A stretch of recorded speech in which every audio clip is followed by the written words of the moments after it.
नमस्कार, मैं हूं बॉबी और आप देख रहे हैं एशियन स्काई न्यूज।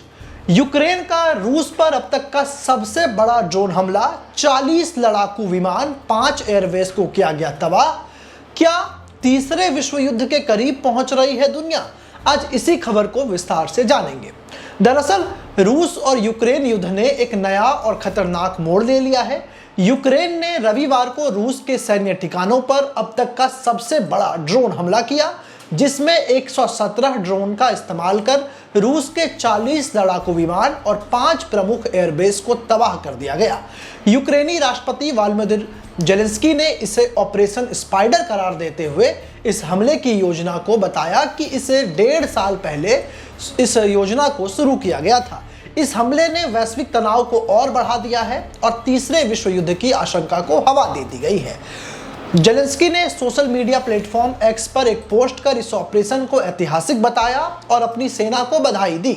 उन्होंने कहा कि हमने केवल सैन्य ठिकानों को निशाना बनाया जो रूस यूक्रेन पर हमले के लिए इस्तेमाल करता था। इस ऑपरेशन का कार्यालय रूस के एसएसबी मुख्यालय के ठीक बगल में था। यूक्रेन का दावा है कि मरमस्क, इरकुत्स्क, ओलानिया, बेलाया और डायोगिल्वो जैसे हवाई अड्डों पर हमले किए गए, जहां रूसी वायुसेना को भारी नुकसान हुआ है।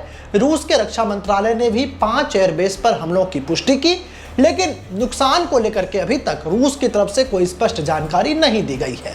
रूस के रक्षा मंत्रालय ने रविवार को कहा कि यूक्रेनी ड्रोनों ने 5 एयरबेस पर हमले किए, जिनमें अज्ञात संख्या में विमान क्षतिग्रस्त हुए, यानी कि जितने विमान क्षतिग्रस्त हुए हैं उसका सटीक अंदाजा अभी तक नहीं आया है।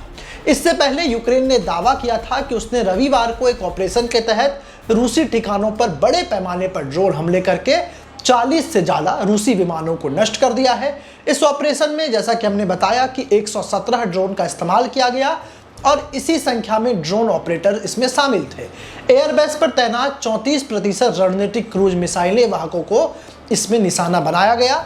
रूसी रक्षा मंत्रालय ने एक बयान में कहा कि आज कीव शासन ने मरमस्क, इरकुत्स्क, इवानोवो, रिजाइन और अमूर में हवाई क्षेत्रों पर FPV ड्रोन का उपयोग करके एक आतंकी हमला किया। इवानोवो, रियाजान और अमूर में सैन्य हवाई क्षेत्रों पर भी हुए आतंकवादी हमलों को विफल कर दिया गया। यानी कि यूक्रेन के हमले को रूस अब आतंकवादी हमलों से जोड़ रहा है और इस पूरे के पूरे स्ट्राइक को टेरर अटैक बता रहा है। रूसी रक्षा मंत्रालय का कहना है कि मरमस्क और इरकुल जैसे क्षेत्रों में हवाई अड्डों के नजदीकी इलाकों में FPV ड्रोन छोड़े जाने की परिणाम स्वरूप कई विमानों में आग लग गई। हालांकि उसके बाद रूस ने कार्रवाई करते हुए इन आगों पर काबू पाया। दरअसल अब जानकारी ये मिल रही है कि रूस पर जो है यूक्रेन अपना दबाव बढ़ाना चाहता है, इसलिए जेलेंस्की ने इतनी बड़ी कार्रवाई की है। ये अनुमान जताया जा रहा है कि यूक्रेनी राष्ट्रपति व्लादिमीर जेलेंस्की इस्तांबुल में होने वाले दूसरे दौर की शांति वार्ता से पहले मॉस्को पर दबाव बनाना चाहते हैं। रूसी अधिकारी व्लादिमीर मेदिंस्की के नेतृत्व में रूस का एक प्रतिनिधिमंडल आज वार्ता के लिए तुर्की पहुंचा है। हालांकि एक्सपर्ट का मानना है कि यूक्रेन में तत्काल युद्ध विराम की उम्मीद कम ही है। रूस ने इस हमले को आतंकवादी कृत्य करार दिया है। रूसी विदेश मंत्रालय ने बयान जारी कर कहा कि यह हमला यूक्रेन की हताशा को दर्शाता है और रूस इसका कड़ा जवाब देगा। रूसी राष्ट्रपति व्लादिमीर पुतिन ने तत्काल सुरक्षा परिषद की एक आपातकालीन बैठक बुलाई। एक्सपर्ट का कहना है कि रूस जवाबी कार्रवाई के रूप में यूक्रेन के कई शहरों पर बड़े पैमाने पर मिसाइल और ड्रोन अटैक कर सकता है, कि जैसा कि पहले रूस ने हाल में ही कीव और अन्य शहरों पर किया था। रूस ने पहले ही यूक्रेन के 2300 से अधिक ड्रोनों को मार गिराने का दावा किया है, लेकिन इस हमले ने उसकी हवाई रक्षा प्रणाली की कमजोरियों को उजागर कर दिया है। अब इन सब के बीच अमेरिकी राष्ट्रपति डोनाल्ड ट्रंप, जो युद्ध शुरू होने से पहले उसे 24 घंटे में खत्म करने का दावा कर चुके हैं, उन्होंने इस हमले पर अपनी नाराजगी जताई है। ट्रंप ने हाल में ही पुतिन को आग से खेलने वाला कहकर उसकी आलोचना की थी और रूस पर नए प्रतिबंधों की बात कही थी। हालांकि डोनाल्ड ट्रंप की अमेरिका फर्स्ट पॉलिसी के तहत उन्होंने यूक्रेन को दी जाने वाली सैन्य सहायता पर रोक लगा दी है, जिससे जेलेंस्की के साथ उनके रिश्ते जो हैं इन दिनों खराब चल रहे हैं। ट्रंप ने जेलेंस्की को तानाशाह बताया था और भ्रष्ट भी कह दिया था। जिससे अमेरिका यूक्रेन संबंधों में दरार तो साफ दिख रही है। विश्लेषकों का कहना है कि ट्रंप इस स्थिति को कूटनीति के जरिए सुलझाने की कोशिश कर सकते हैं, लेकिन रूस के साथ डोनाल्ड ट्रंप और यूएसए की एक दोस्ताना छवि और यूक्रेन के प्रति उनकी सख्ती इस प्रक्रिया को और जटिल बना सकती है। डोनाल्ड ट्रंप ने हाल में ही पुतिन के साथ फोन पर बातचीत की थी, लेकिन शांति वार्ता में कोई खास आगे डेवलपमेंट इसमें हुई नहीं। रूस के शीर्ष जो सुरक्षा अधिकारी हैं दिमित्री मेदवेदेव, उन्होंने ट्रंप की आलोचनाओं का जवाब भी दिया था और कहा था तीसरे विश्व युद्ध की ये चेतावनी है। उन्होंने एक्स पर लिखा था कि मैं केवल एक बहुत बुरी चीज मानता हूं, वो है तीसरा विश्व युद्ध। ये बयान रूस और पश्चिमी देशों खासकर अमेरिका के बीच बढ़े तनाव को दर्शाता है।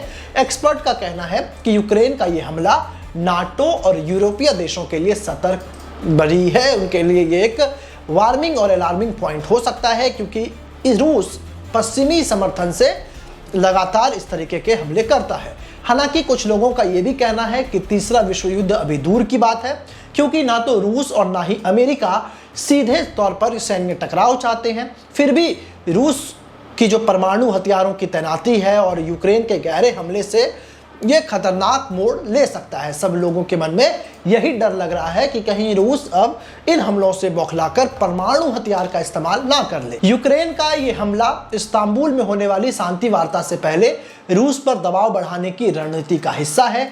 जेलेंस्की ने कहा है कि रूस ने युद्ध शुरू किया, अब उसे खत्म करना चाहिए। दूसरी ओर रूस के जवाबी हमले अभी बढ़ सकते हैं, जिससे यूक्रेन के नागरिक क्षेत्रों को नुकसान हो सकता है। अगर इन सब के बीच अमेरिका की भूमिका की बात करें तो अब ये और महत्वपूर्ण होने वाली है।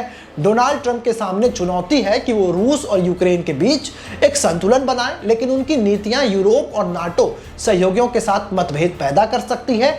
यदि रूस इस हमले का जवाब बड़े पैमाने पर देता है तो वैश्विक तनाव और बढ़ सकता है। हालांकि अब आगे क्या होगा ये देखने वाली बात होगी, क्योंकि रूस और यूक्रेन युद्ध का ये जो खतरनाक दौर है अब ये आगे बढ़ेगा। यूक्रेन का यह साहसिक हमला युद्ध के मैदान में उसकी ताकत को दिखा रहा है, लेकिन ये वैश्विक शांति के लिए जोखिम बढ़ा रहा है।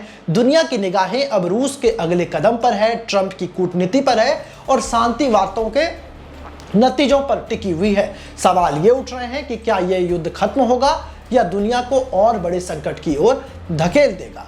अब ये तो आने वाला समय ही बताएगा। बहरहाल यूक्रेन के रूस पर हमले पर आपकी क्या राय है? क्या यूक्रेन को इस तरीके से हमला करना चाहिए था? अब पुतिन क्या करेंगे? कहीं पुतिन गुस्से में आकर के यदि उन्होंने परमाणु हथियार उठा लिया तो विश्व की तबाही शुरू हो जाएगी। इस पूरे मामले पर आपकी क्या राय है? कमेंट कर हमें जरूर बताएं। साथ ही ऐसी ही तमाम खबरों के लिए आप देखते रहें एशियन स्काई न्यूज।